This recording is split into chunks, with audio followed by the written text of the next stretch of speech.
Hello friend, स्वागत है आपका अपने परिवार पॉलिटेक्निक क्लब में। आज हम इस वीडियो में फिजिक्स के मोस्ट इंपॉर्टेंट प्रश्न देखेंगे जो आपके पॉलिटेक्निक के एग्जाम के लिए महत्वपूर्ण है। पहला प्रश्न हम लोगों से कर रहा है, सूर्य की प्रकाश की ऊर्जा पृथ्वी तक पहुंचती है। सूर्य से प्रकाश की ऊर्जा पृथ्वी तक कैसे पहुंचती है?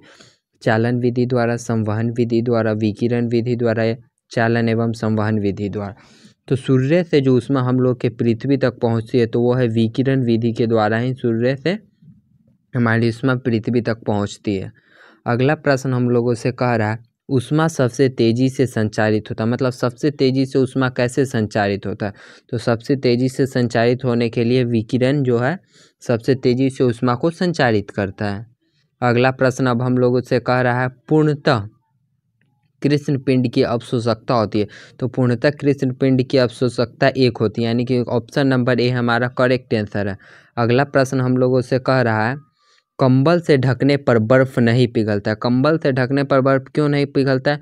क्योंकि कंबल ऊष्मा का कुचालक होता है, इसलिए बर्फ हम लोगों का नहीं पिघलता। यदि आप इन सभी प्रश्नों का PDF चाहते हैं तो हमारे टेलीग्राम चैनल को ज्वाइन करें, लिंक मिलेगी आपको डिस्क्रिप्शन बॉक्स में। अगला प्रश्न हम लोगों से कह रहा है, कौन सा दर्पण समांतर किरण पुंज को अपसारित कर देता है, मतलब पूरा उसको अपसार देता है, पूरा फैला देता है? तो उत्तल दर्पण हम लोगों को समांतर किरण पुंज को अपसारित कर देता है। वहीं बात की जाती है अभिसारित, यानी सबको लेके एक जगह अगर लाने की बात की जाए तो हमारा अवतल दर्पण हो जाएगा। अगला प्रश्न अब हम लोगों से कह रहा है, किसी दर्पण से बने प्रतिबिंब का आवर्धन सैद्धाव एक होता है। मतलब वो कौन सा दर्पण है जिससे बना प्रतिबिंब का आवर्धन सैद्धाव एक होता है? यानी अब यहाँ पर ऑप्शन नंबर सी हम लोग का करेक्ट आंसर है। समतल दर्पण से बना प्रतिबिंब का आवर्धन सैद्धाव एक होता है। अगला प्रश्न अब हम लोगों से कह रहा है, जो वस्तुएं सभी रंगों को परावर्तित कर देती है उसका रंग होता है। जो रंग सभी रंग को परावर्तित कर देगी तो उसका रंग कैसा होता है? उसका रंग श्वेत होगा। जब किसी को अवशोषित नहीं किया तो उसका रंग किस आधार पर दिखाएगा? वहीं अगर सब रंग को एब्जॉर्ब कर लेता तो उस रंग काला हो जाता। अगर सब रंग को परावर्तित कर देगा तब वो श्वेत होगा। अगर सब रंग को अगर अवशोषित कर लेगा तब हम लोग का काला हो जाएगा। अगला प्रश्न है, प्राथमिक रंग है, तो प्राथमिक रंग हो जाता है RG और B, यानी red green blue. Option number हम लोगों का यहाँ पर सी करेक्ट हो जाए, लाल हरा नीला। याद रखिए, 2 बार बोलिएगा RGB RGB RGB, अपने आप को याद हो जाएगा प्राथमिक रंग। अगला प्रश्न हम लोगों से कह रहा है, मीटरों में नापी गई फोकस दूरी के व्युत्क्रम को कहते हैं। व्युत्क्रम कहने का मतलब उसे बटा में लिख देना। 1/, फोकस दूरी का है, यानी F किस चीज़ में का है? तो हम लोगों को मीटर में का।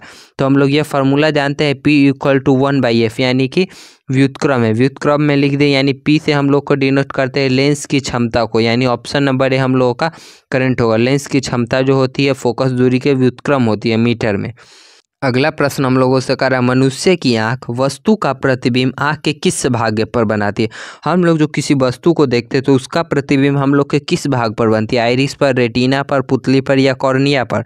तो वो हम लोगों की प्रतिबिंब रेटिना पर बनती है। ऑप्शन नंबर बी हम लोगों का करेक्ट आंसर होगा। अब हम लोग अगला प्रश्न देखते हैं। अगला प्रश्न कह रहा है, घड़ी की सुइयों की गति होती है। तो घड़ी की जो सुई की गति है वो होती है आवर्त गति, घड़ी के सुइयों में स्थित होती है, क्योंकि वो आवर्त एक पीरियड पर चक्कर लगाते हैं।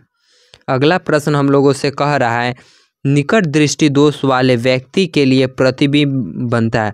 जिस व्यक्ति को निकट दृष्टि दोष है उसका प्रतिबिंब कहाँ बनेगा? रेटिना पर, रेटिना से पहले, रेटिना के पीछे, या इनमें से कोई नहीं?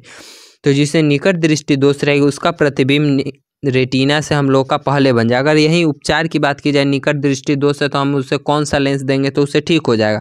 तो निकट में हम लोग का 3 आंसर है, यानी इसका आंसर हम लोग का 4 वाला अवतल होगा।